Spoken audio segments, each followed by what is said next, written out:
In this video I'm going to compare if a backtest of a set of pairs is comparable against a dry run, also called forward test.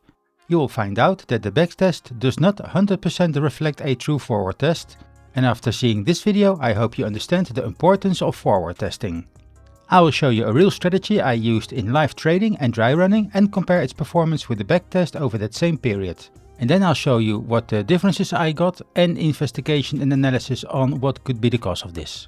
For me there should be some similarity between a backtest and a forward test, because if there's no similarity at all, what purpose does a backtest even have? So for this test I will use my own created trading strategy, and the strategy contains the best 5-minute trading rules that I found in the multiple strategies I tested over the years. In earlier backtests, this combination of rules seemed to have the best results without making the strategy too overcomplicated. And back when Bybit was still the .nl site, I was using this strategy on my live trading bot. But when around August the new bybit.eu site was launched and it did not have an API to trade on, the only option I had was to turn this into a dry run, which means that from that moment on I was forward testing this algorithm. And after running it for a year or so, I thought it was time to share my findings with you of this forward test and also make a comparison with the backtest over that same period with the same pairs, Bybit exchange and data. It seemed to me that this could be a nice hypothetical exercise to find out if there is some truth in running backtests. Up until this video, this strategy had a profit of 110 USDT, and that's around 12% profit over the last year, which is much better than the 6.3% loss if I invested $1,000 in Bitcoin. Here you can see that the average profit over 458 trades is around 0.46%. The profit factor is 1.5 and the win rate is around 77%, and I experienced a maximum drawdown of around 4% max. I personally think that this is a good strategy if I compare this with the overall crypto market performance of last year. Over the forward testing period, XRP had the highest profits, followed by MNT and Apex, and the worst performing crypto assets were OP, CTC and DYDX. Now what I think is very interesting is its performance around October last year. Then the gains really took off and it almost doubled the profits in that short time span. And you can also see this in the amount of trades, it went sky high during that time too. Now if you watched my previous video in which I tested the hypothetical performance of the top algorithms over last year, then I also noticed that most of these were trading a lot around this time too. So in a certain way I already have some kind of initial confirmation that a backtest can mimic a real market circumstances. And also if I see the trades around that time, I can see the confirmation that a lot of trades were happening here and closed profitable based on the trailing stop loss. Although before and after that period, the other coded exit signals rules were triggered as well. Now to be able to do a backtest over that same period, I had to download the same data from the same exchange. But unfortunately, since it was not reachable anymore, I had to divert to the main Bybit exchange for my data. In this overview, you can see the commands I used to download the data to do the backtests. And for the viewers that watch me for the first time, I'm using the Fractrade trading bot backtest engine for the backtest.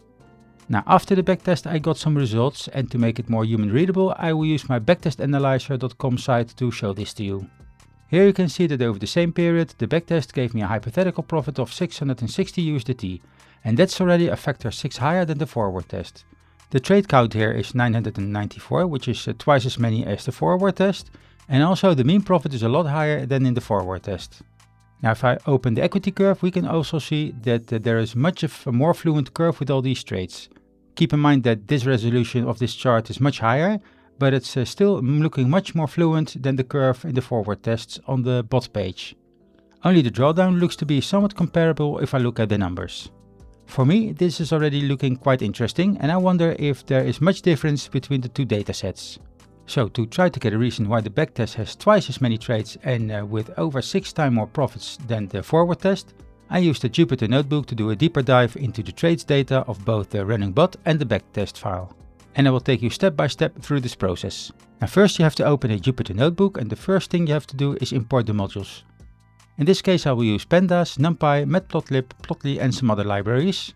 And since the trades in the running bot are stored in a SQLite database, I also have to copy the database to this Jupyter Notebook server and then add it to the current directory I'm working in. Now the first thing I have to do is determine which tables are in the database, and to find these tables I will use the following commands.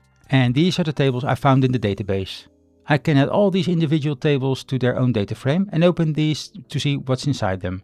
But I can already see which table I think I have to use. Let's add this table to a data frame and see what's inside it. And indeed, the trades data frame looks to be the correct data frame in which the trades are stored. Now I can also show some other information about the columns, like their data type and more info with the info method.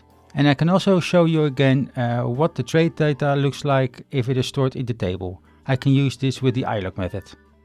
And now that we have the SQLite trades table in the data frame, we also have to add the backtest information to the data frame to make the comparison. The nice thing about the fractrate bot is that all the backtest results are stored in a zip file, and that zip contains multiple output files, like the config, strategy file, a backtest summary, and the full backtest log with all the data in the JSON. And this is also the same JSON file you can upload to the backtest analyzer site for further exploration of the strategy's hypothetical results. Now, to make a data frame of the trades information that is stored in this file, I have to first load the JSON file and explore it to find out the tree I have to use to fetch this trade data. So first I import the JSON module and then load the file into a variable called data in this case. So after the variable contains the complete JSON, I can open that file with the pretty print in this case and explore it visually to get the information where the trades data is stored. And it might need some scrolling in the backtest, because it can contain a lot of information as a result of long date ranges or low time frames, but eventually the trades data is found. And you can see that after a lot of scrolling and a visual inspection, we can now see that the trades data is in the strategy and the strategy name, and then the trades tree or path. And this now makes it easy for us, because we can now fetch the data and put it into another variable that only holds the trade data and add this variable to a data frame like I do here. Now with the shape method we can see how much data is in the data frame, 994 rows and 28 columns. And with the info method we can again see the data types. And to see how the trades information is stored in the data frame, we can use the log method again to see in this case the first row of the data frame and its contents. On first sight the data structure seems to be somewhat different in comparison with the SQLite database, but overall I think that the stored information is roughly the same. But the amount of the data in the SQLite database in JSON seems to be significantly different, just like we already concluded in the start of this video. And if I show you just the row numbers from the shape method of these data frames, then we can confirm that the backtest has almost twice as much trade information as the forward test. And this confirms the findings we had already earlier. There is much more data in the backtest than trading live or forward testing in this case. Now, to be able to make a further comparison between these two different tables with their own column names and probably also specific formats for date and entry or exit prices, we need to do some normalization. And only after we have done the normalization, then we can compare the two sets of data. Here I have an overview of both the forward and backtest columns that we can normalize, and I also have the new normalized column names here. I created a function to normalize this, and if I execute this, then we can see that all the information is similar and also stored in one data frame. Let's do the shape method again to see how many lines there are stored. Now if I show the info of this new data frame, you can see at the end here, number 15, that this column stores the source of the specific row. So if I open the data frame again, then we can see that after each line, the source of that specific information is shown over here.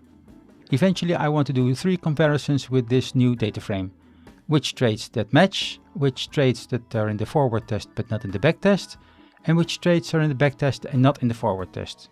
And to be able to do that, I have this new function that helps me make this overview. I will assume that the trades between both data frames will not occur at the exact same time, so I will only try to make a match for trades that happen on the same day and on the same pair, regardless of specific entry prices, amounts or timestamps. And the result of this function should give a high-level view of which trading days and pairs overlap. I've also included the option to add a date range to zoom into a specific week or month, and a sample amount, and also the ability to plot the outcome of these findings too. And hopefully this gives me even more detail to work with. So if I execute this function, I get an overview of all the matching trades of all the pairs per day between the forward and the backtest results. And I also get an overview of the difference between these two datasets. Now if you look at these results, then my assumptions were correct. There are 249 matches found between the forward and the backtest. If I zoom in the pairs that were traded in the configured 10 days, then you see that they all have sort of a match with their backtest counterpart. Apex has 3 trades on September 20 that match, and the enter tags match as well. The open rates are very close, but the amounts differ. Here in this case I used an updated version of the same function, but as a bonus I also created an option to filter on the pair, so I can also investigate the differences between forward and backtest on specific pairs. And in this case I also use the pair Apex USDT to do a comparison over 10 days worth of data. You can see at the table here that the first few lines are the same, but there starts to be a difference between forward counts and backtest count on the 25th to the 27th of September, and probably also on other dates that are not visible in this overview too. Now scrolling down to the plot you can see a visual representation of the differences of the tests in this range. There are more backtest trades than forward trades. One of the causes that might lead to this difference is that in forward testing orders are cancelled and never turned into actual trades, whereas in backtesting trades always succeed. And if I print out the orders table of the SQLite database, then I see the status column, and if I use enough rows, then I can also see that some trades are cancelled for some reason. So to find out which type of orders are being cancelled, I have to create a filter that shows a selection of these rows. First I convert the datetime into the readable format, and then I use a filter to only filter out the Apex pairs with status lines that contain the word cancelled between a certain date range. Now I can show this filtered data frame again to show which trades are cancelled. But here you can see that unfortunately these are only cancelled sell orders, and these are probably caused by the bot that uses trailing stop losses. When the price moves away within its margin, the bot cancels the previous sell order and places a new one to make it trailing. And this can be verified also by using the trade ID of the trade. In this case I will take ID 257 and then show the orders of this trade. Here you can clearly see that the entry was caused by the Ichimoku signal, and then the trailing loss cancelled the orders every time until the trade was finally closed. Unfortunately it looks like a dead end. There's no real reason that can be derived from the data we have. I can only show you now that there is a difference between what is happening in real time in the forward test and what is hypothetically happening in the backtest. It is really difficult to compare two datasets that have a great difference in the available amount of data. And at some point I cannot analyze further because there is simply no match. The only conclusion I can tell is that for each real trade there seems to be an actual backtest trade available. But for each backtest trade there is no actual trade in the forward test. The only thing I can think of is to determine some kind of trustworthiness factor like a match rate or coverage rate, and then apply this knowledge in future backtests. Also other forward tests and comparing backtests should be done to confirm this investigation's findings, since this is only one sample and one sample cannot be extrapolated over other strategies or tests. So let me calculate these rates with the function I developed here below. And if I apply this to the Apex USDT pair alone, I have a match rate of 73% and a coverage rate of 83%, which is pretty good still. But if I do this over the complete backtest, then these rates are much lower, and you might say that the backtest is not really a reliable measurement of the strategy's real performance. I only have 27% match rate on the backtest and the coverage rate is 50%. In the end, I still think that this is a great exercise and a clear example of why you can never 100% trust a backtest with real trading, and that warnings always should be given when presenting backtest results. There is a whole list of possible reasons why these differences happen, and I will present them here in this overview. So in contrast, dry run or forward tests simulate real-time behavior, including actual order placement, order matching delays and market conditions. Forward tests actually wait for conditions to be evaluated in real time. Signals can arrive later in the candle and may therefore miss the ideal entry price. And because of this, some backtest trades simply never get executed in forward mode, because the order conditions are never met in real time. So in a way you can state that there will always be differences between dry runs and backtests because they are fundamentally different processes. And if you really have to take one key lesson away from this video, then remember that backtests approximate but forward tests simulate reality. Some trades in backtest look legitimate historically, but are impossible or impractical when operating live due to timing, execution or market conditions. And with this message I will end this video. And if you like these theoretical and practical exercises, then please click the like button and subscribe. And if you have any comments or questions, then leave them below. I will answer them to the best of my knowledge. This is it for this video, and I will see you in the next one. Goodbye!